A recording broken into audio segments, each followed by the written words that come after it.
natin ang Diyos. Dumaan man ako sa ilog, di ako malulunod. Dumaan man ako sa apoy, di ako masusunog. Kasama natin ang Diyos. Di ako mangangamba, di ako mababalisa. Kasama natin ang Diyos. Kasama natin ang Diyos. Kasama natin ang Diyos. Di ako malulungkot, di ako malulungkot. Di ako matatakot. Kasama natin ang Diyos.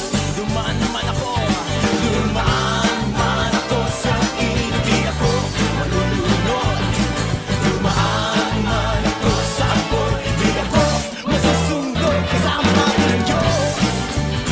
Di ako mangangamba, di ako mababalisa. Kasama natin ang Diyos. Hallelujah!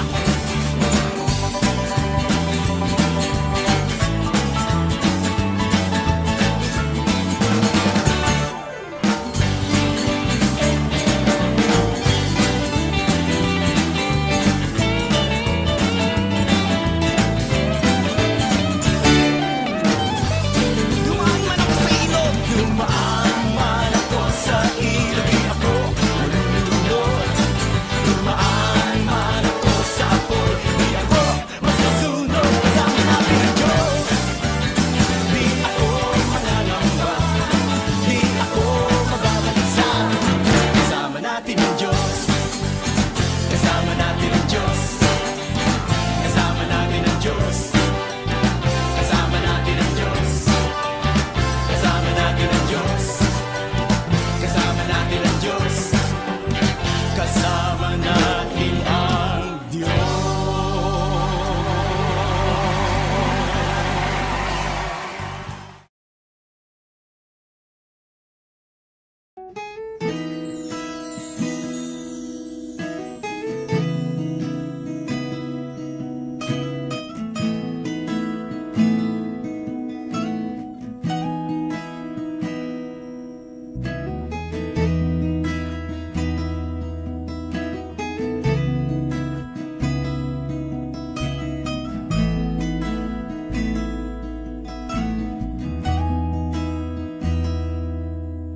Siya sa akin mo, Jesus, ang puso ko. Kasalanan nagawa laban sa'yo. Nagtatapat, sumasamo, dumudulog sa harap ng banal mong trono. Lumalapit, di man karapat-dapat sa kabanalan mo. Biyaya at kawan, kapatawaran sa'yo ay nakamtan ko, o aking Jesus.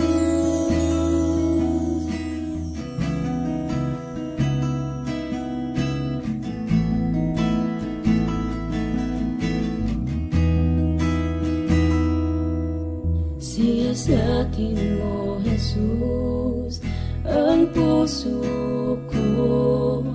Sa kasalanang nagawa laban sa'yo, nagtatapat, sumasamo, dumudulog sa harap ng banal mong trono. Lumalapit, di man karapat-dapat sa kabanalan mo. Biyaya at kawan, kapatawaran sa'yo ay nakamtan ko, o aking Jesus.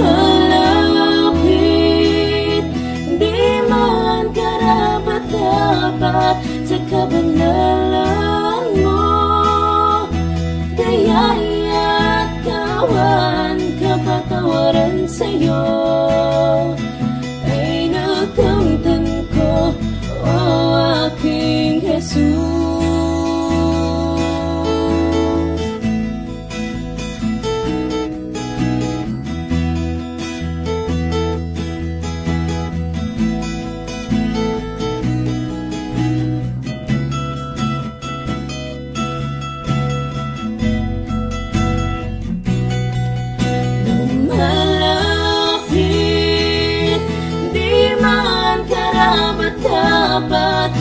pangalan mo.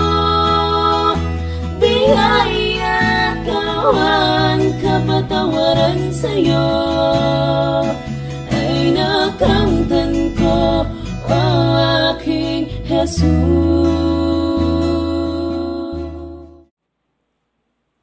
Isang pinagpalang gabi po sa bawat isa na nakikinig po sa aming midweek online service. Welcome po mga kapatid at sama-sama po tayo na makinig, pagbubulay-bulayan natin ang salita ng ating Panginoon. Hallelujah! Tayo po ay manalangin. Father God in heaven, pinupuri ka namin, pinasasalamatan sa gabing ito. Lord, we invite you in our midst. Hallelujah! Holy Spirit, mangusap ka po sa bawat isa. Samahan niyo po kami na ang bawat salita mo, Panginoon, na ipahayag ko sa gabing ito ay tumimo o magrema sa puso ng bawat nakikinig. God, samahan mo ako.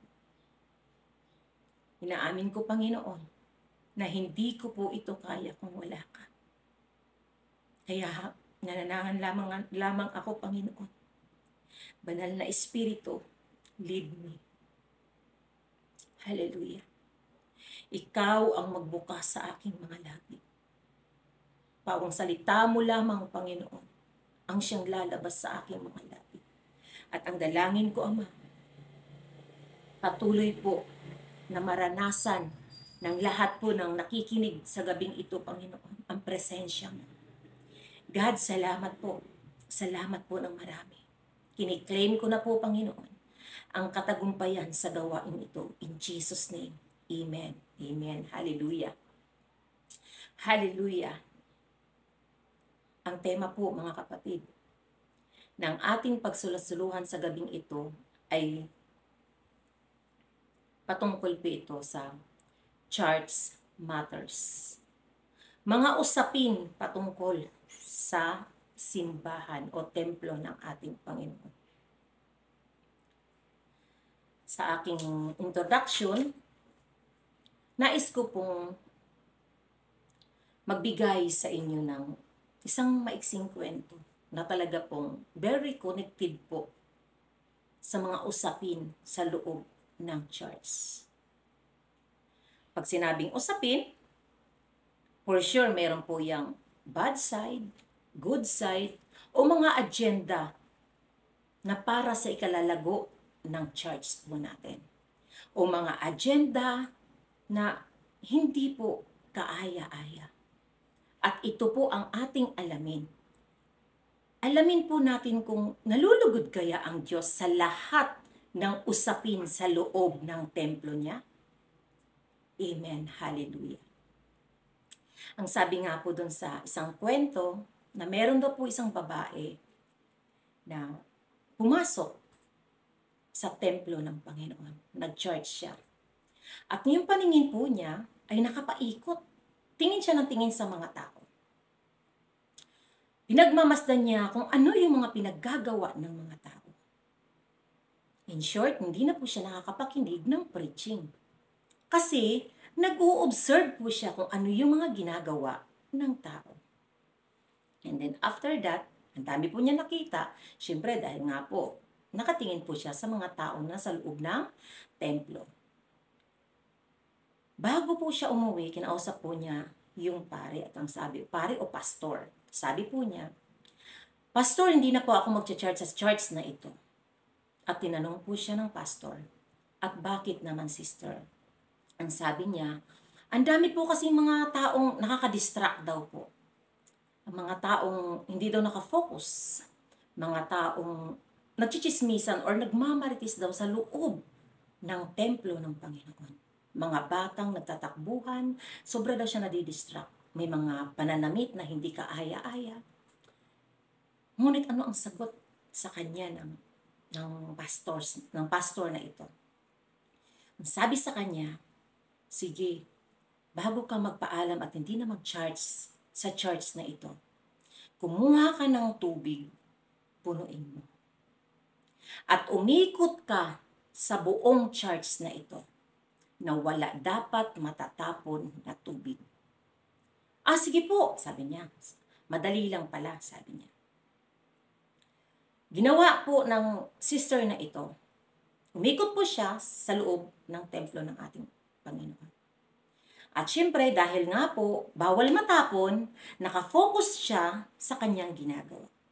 Nakafocus siya para hindi po matapon ang tubig na laman ng baso. At sa pagkatapos niyang umikot, ang tanong po ng pastor sa kanya, kumusta, wala bang natapon na tubig? Sabi niya, ay wala po. At ito na po, pinakita niya po, walang natapon. Very good. Ang tanong ng pastor sa kanya, habang umiikot ka ba, sister o kapatid, meron ka bang nakikitang nagmamarites? Meron ka bang nakikitang mga bata na tumatakbo? Meron ka bang nakikitang hindi nakafocus? Meron ka rin bang nakikitang hindi kaaya-aya ang pananamit? Ang sagot po niya, wala po, kasi po nakafocus po ako sa tubig, kasi baka po kasi matapon. Yun po yung message ni Lord sa atin. Hallelujah. Kailangan po natin mag-focus sa ating Panginoong Jesus, hindi sa tao. Bakit? Dahil ang lahat ng tao ay nakakagawa po ng pagkakamali. At lahat po ng tao ay makasalanan. At sa tingin po ba natin sa babaeng ito, nung nag-o-observe po siya sa lahat ng tao na nandun sa loob ng templo, sa tingin niyo po ba righteous siya? Sa tingin po ba natin hindi siya nagkasala sa lahat ng mga pinagbibitawan niyang salita against sa lahat ng mga tao na nasa loob ng templo? Alam ko pong alam niyo rin ang sagot. Hallelujah. Napakaganda po ng mensahe ng Diyos sa gabing ito. Sobra po akong nabibless at marami din po, nabubuksan din po ang isip at puso ko. Bakit? Once na tayo po yung magbahagi ng salita, tayo po ang unang babasagin ng ating Panginoon. Amen? Hallelujah. Hallelujah. Ang sabi nga po sa teksto na aking nabasa, church is not a place for perfect person. It is a place for imperfect people who needs help from the perfect God. Amen. Amen. Ang simbahan ay hindi lugar para sa mga perfectong tao o mga righteous na tao. Bagkus ito ay lugar din ng mga imperfect people o mga makasalanan, mga hindi perfectong tao. Ang church. Kaya nga po, ang isang tao ay nag-church. Bakit? Kasi alam po niya may nagawa po siyang mali. At dahil po sa kanyang kababaang loob, pumunta siya sa templo ng Panginoon. At praying din, mga kapatid, na lahat po tayo, lalo na po tayo mga servant ng ating Panginoon, huwag po tayo maging judgmental. Kasi kahit tayo ay hindi rin perfecto. Ang tanging perfect lamang ay si God, ang ating Jesus, ang ating Panginoong Jesus. Ang siya pong walang bahid kasalanan. Amen? Kaya nga po, ang sabi nga po sa Matthew chapter 7 verse 3, bakit mo tinitingnan ang puwing sa mata ng iyong kapatid? Ngunit hindi mo tinitingnan ang troso na nasa iyong mga mata. Amen. Ano ang ibig sabihin nito? Bakit mo tinitingnan ang mali ng ibang tao, ngunit ang iyong pagkakamali ay hindi mo kinukurik at hindi mo tinitingnan? Amen? Hallelujah. Hallelujah. Tunay nga na ang Diyos ay buhay. Tunay nga na ang Diyos ay makatarungan, mapagmahal, mapagunawa, at mapagpatawad. Amen? Hallelujah, hallelujah. Dagdag pa rito ang sabi po, doon sa kwento patungkol sa babaeng nahuling nakikiapid.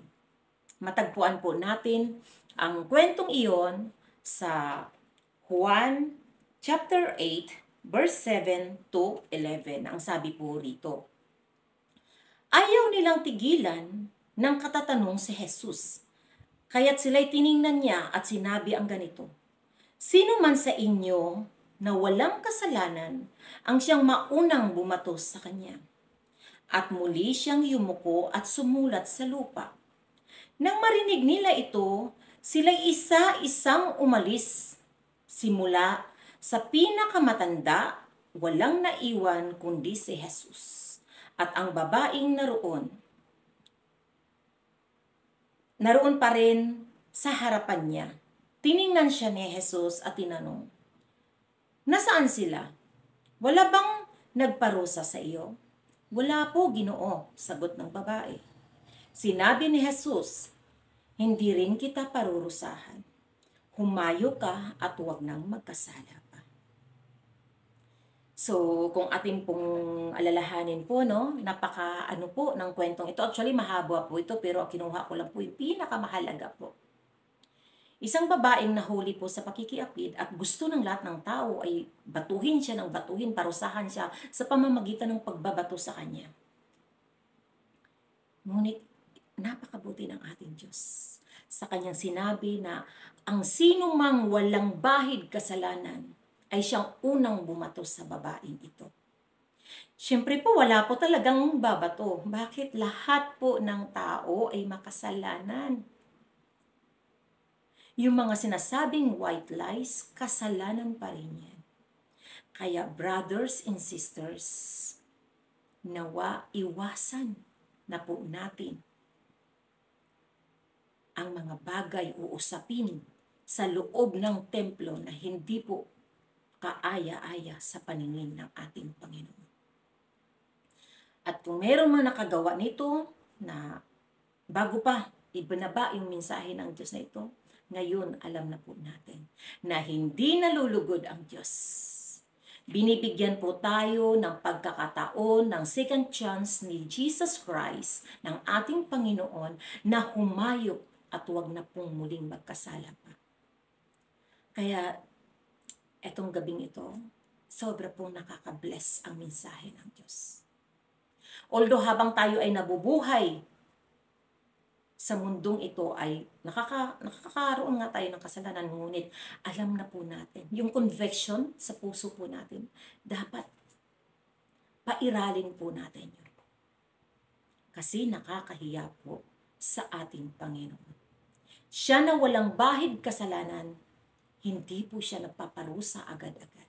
Binibigyan niya ng chance ang tao para po matuto. Amen? Hallelujah, hallelujah. Kaya suriin po natin ang ating sarili. Ano po tayo before? Tayo ay binigyan ng Diyos ng bagong buhay, bagong pag-asa, kaya gamitin natin ito para maparangalan ang Diyos, makapagpasalamat sa Kanya dahil sa kaligtasan natin sa dagat-dagatang apoy. Amen? Hallelujah. Kaya naman, kung ating isipin po, no,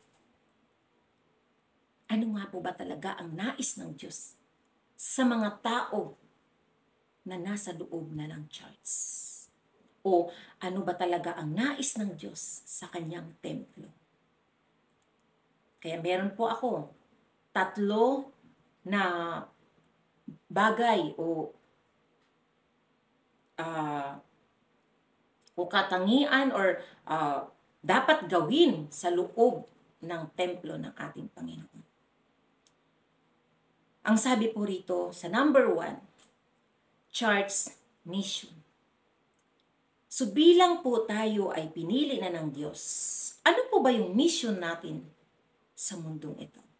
Di ba po ang ating Ama sa Langit nagkatawang tao at bumaba dito sa lupa? Ano ang mission niya? Para tubusin sa dagat-dagatang apoy ang lahat ng tao. At dahil na rin sa kaparusahan at dahil na rin sa katigasan ng ulo ng tao, ang ating Panginoong Hesus ay pinarusahan, pinako sa cross ng Kalbaryo. Ang daming dugo na tumigis, ang dami pong grabe yung sacrifice po sa atin. Ngunit ito yung nais niya. Dahil tayo po ay tumanggap na kay Jesus Christ as Lord and Savior po ng buhay natin. Katuwang niya po tayo sa mission sa mundong ito. At di ba po, namatay siya and then after 3 days, nabuhay siya po muli. At ang banal na espiritu po ay iniwan niya sa atin para po siyang maging paggabay sa atin. So sa mission na ito mga kapatid, tayo ay magpakatatag. At tayo po ay sumunod sa nais ng ating Panginoon bilang pasasalamat at ganti sa ating Panginoong Hesus na tayo po ay nakakilala sa Kanya at tinubos niya tayo sa dagat-dagatang apoy. Ang sabi nga po sa Matthew chapter 28 verse 19, "Kaya humayo kayo at gawin ninyong alagad ko ang lahat ng bansa, bautismuhan ninyo sila sa ngalan ng Ama at ng Anak at ng Espiritu Santo." Dagdag pa rito sa verse 20, "At turuang sumunod sa lahat ng pinag-utos ko sa inyo. Tandaan ninyo, ako'y laging kasama ninyo hanggang sa katapusan ng sanlibutan." Amen. Sa totoo lang po, habang inaaral ko po ito, inano po ni Lord sa akin, ibinaba po ni Lord sa akin lahat yung, ipinakita po ni Lord sa akin kung paano yung nag-open yung River of God Revival Church ng Dulmar. Alam niyo po, mayroong isang malaking tarpaulin po na ginawa sila si Pastora LB at yun po, nakalagay po sa tarpaulin na ito ang Matthew chapter 28 verse 19. "Go and make disciples." Dito ako inano ni Lord na pinaalala ni Lord sa akin yung Pastor LB, Pastor Eduardo, Pastor Raquel, Sister Risa. Pumunta po sila sa isang big church at doon po ay nanalangin sila. At sinabi, nakaplano na po na magtayo ng church sa Dulmar. And then, ang sinabi daw po, ang narinig daw po nila, malinaw na narinig po nila na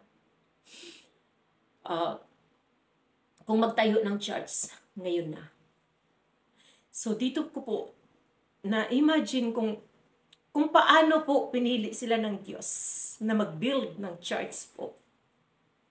At dito din po pinaalala sa akin ni Lord na bakit po ba ang bilis dumami ng church ng River of God Revival Church? Dahil napakalinaw go and make disciple. So, kailangan talaga magtanim ng church. Yun po ang calling ng ating church. O yun po yung mission ng ating church. Bakit? Dahil po ang dami pong i-revive na kaluluwa. Mga mananampalataya na nanlalamig. So bakit po tayo magpadala sa mga usapin na hindi kaaya-aya sa ating church? Ang Diyos ang pipili o magpadala ng mga tao na magsiserve sa kanyang templo. Hallelujah! Never po nagkulang ang ating Panginoon. Amen? Siya ang hari ng mga hari, may-ari ng langit at lupa. Ano pa ba ang hindi kayang gawin ng Diyos? With God, all things are possible. Amen? Hallelujah! Hallelujah! Number 2, na ating pakitandaan, share the Word of God. Huwag po nating kalimutan ito. Na sa ating mission sa church ay ibahagi natin ang salita ng ating Panginoon. Ang sabi nga po, we are chosen, we are appointed, and we are anointed. Sayang po na tayo ay pinili tayo ay appointed, tayo ay anointed kung hindi po natin ito gamitin para sa kapurihan ng ating Panginoon o para yung mission po ng ating Panginoong Hesus. Para mas makilala po siya. Kasi ito po yung nais niya. Nasa last days na po tayo. Huwag po tayong panghinaan ng loob. Yun po ang sinabi sa unang Korinto, chapter 15, verse 58, nang sabi, "Mga minamahal kong kapatid, magpakatatag kayo at huwag matinag. Maging masipag kayo palagi sa paglilingkod sa Panginoon. Dahil alamin niyong hindi masasayang ang inyong pagpapagal para sa Kanya." Amen, hallelujah. Pagod ka na ba? Huwag kang mapagod. Magpakatatag po tayo. Kasama po natin ang Diyos. Hallelujah, hallelujah. Grabe si Lord, no? Talagang, sabi ko nga yung mensahe talaga ni Lord, talagang sakul ka lagi, no? Pero sana, yung mensaheng ito, ay siya pong magpabago sa buhay po natin. Sabi nga po ng ating head pastor, kapag pagod ka na, magpahinga. Pero wag naman, let the group. Amen? Hallelujah, hallelujah. Kasi, pwede namang magpahinga So actually, natamaan po ako doon. Kaya po, sa mensahe na to, ang dami pong binasag ng Diyos sa buhay ko. Kaya, glory to God sa Kanyang salita na ibinaba sa akin. Amen? Amen? Hallelujah. Number 3, do good to others. Gumawa daw po tayo ng mabuti sa kapwa. Sabi sa Galatia chapter 6, verse 9 to 10, "Kaya't huwag tayong magsawa sa paggawa ng mabuti, pagdating ng takdang panahon tayo'y mag-aani. Kung hindi tayo magsasawa, samantahilahin natin ang lahat ng pagkakataon sa paggawa ng mabuti sa ating kapwa, lalo na sa mga kapatid sa pananampalataya." Amen? Hallelujah, hallelujah. So, ang inyong kapatid o ang inyong lingkod ay sobra ko po itong naranasan. Alam ko at batid ninyong lahat at higit sa lahat, alam ng Diyos na ang puso ko is to win souls.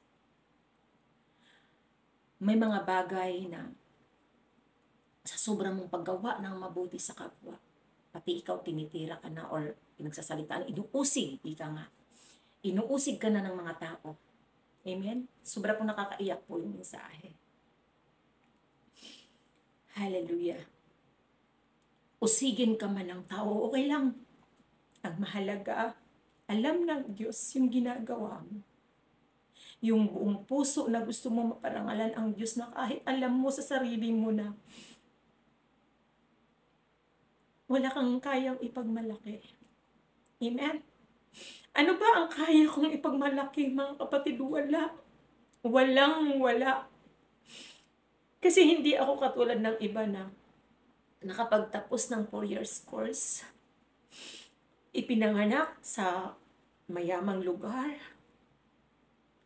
Minsan nga, pinagtatawanan ako kasi yung pagsasalita ko, Bisaya, pero be proud kung sino ka. Dahil para sa Diyos, wala siyang pinipili. Puso ang tinitingnan ng ating Panginoon. Amen?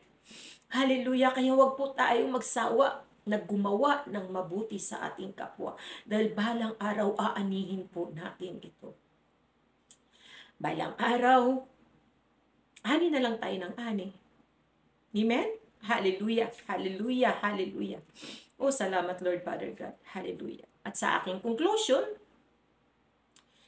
inuulit po ng ating Panginoon dito na ikaw, ako, tayong lahat, suriin po natin ang ating sarili.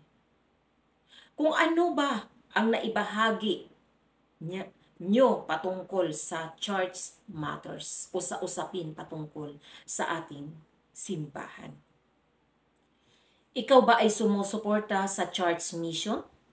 O kaya ikaw ba ay nag-share ng Word of God? O kaya, ina-apply mo ba ang sinabing do and good and good do and good to others, gumawa ng mabuti sa kapwa. Hallelujah, hallelujah.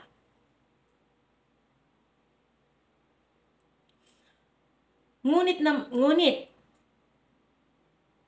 tayo po ang nakakaalam kung ginagampanan po ba natin itong tatlong mensaheng ito patungkol sa usapin sa templo.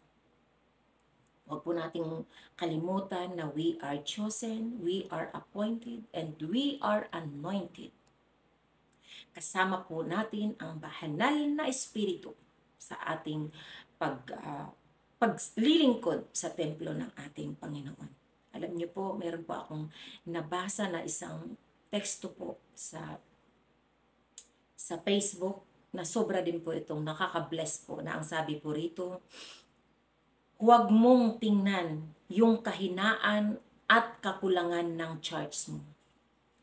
Tingnan mo ay yung kung ano ang maibibigay at magagawa mo para sa ikakalago nito. Amen? Yun ang magandang mindset ng tao. Tanggalin mo, sawayin mo kung ano yung mga iniisip mo na hindi kaaya-aya sa church o sa mga taong nasa loob ng church. Hallelujah. Bagkus isipin mo, kapatid, ano ba ang maitutulong mo sa church na ito para mas mag-improve? O para mas lumago ang gawain sa templong ito. Amen? Hallelujah. Alam ko, nangungusap ang Diyos sa ating lahat. Kaya salamat, Panginoon, sa mensahe mo. To God be all the glory. Thank you, brothers and sisters. God bless you. Hallelujah. Tayo po ay manalangin. O dakilang Diyos na makapangyarihan sa lahat. Minsan pa, Panginoon, salamat. Salamat sa mensahe mo na siya pong gumising sa amin. God, tulungan mo kami na makita po namin ang mga kabutihan, ang mga magagandang nangyayari sa church. Bagkus tanggalin niyo po sa aming isipan, sa aming mga mata, yung mga hindi kaaya-ayang nakikita.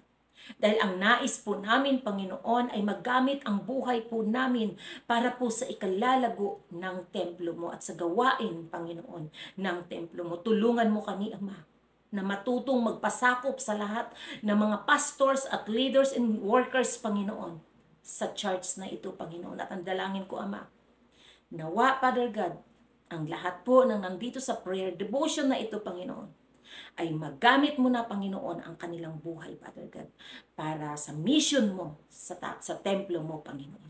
God, thank you so much, Panginoon, dahil magiging 5 na po ang church po ng revival, Panginoon. God, thank you so much, Panginoon. Kaya ang dalangin po namin, Ama, patuloy kang kumilos sa templo namin. At ganun din po sa lahat ng mga pastors na pinili mo, Panginoon. Babaan niyo po kami ng double portion of anointing, Panginoon, upang sa ganun patuloy mararanasan ng bawat isa ang presensya mo. God, salamat po ng marami. Ikaw na po, Panginoon, ang siyang magpuno sa lahat ng aming pagkukulang. Banal na Espiritu, ikaw po ang aming good teacher. Tulungan mo kami na matutong sumunod sa iyo. Hallelujah, hallelujah. Salamat po ng marami, Ama. Sa iyo po ang lahat ng papuri, pasasalamat at karangalan sa pangalan lamang ng iyong anak na si Jesus. Ito ang aking samot dalangin. Amen and amen. Hallelujah.